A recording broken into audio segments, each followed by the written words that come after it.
আজি আমি ডক্টৰ চন্দন মোদক আৰু অসমৰ এগৰাকী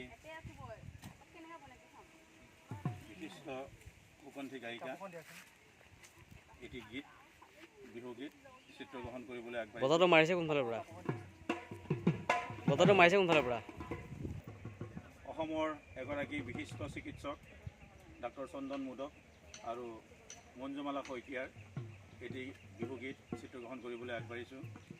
আমাৰ এই গীতটিত নায়কৰ চৰিত্ৰত থাকিব আমাৰ অসমৰ এগৰাকী প্ৰতীক্ষ যোদ্ধা অভিনেতা ৰাতুল শৰ্মা আৰু লগতে আমাৰ অতি মৰমৰ এগৰাকী নৃত্যশিল্পী পিংকী কলিতা আৰু লগত আমাৰ ধুনীয়া ধুনীয়া নাচৰ বিহুৱতীসকল আছে, বিহুৱা সকলো আছে।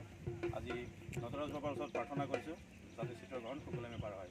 জয় নটৰাজ বাবা কি, জয় নটৰাজ বাবা কি, জয় নটৰাজ বাবা কি।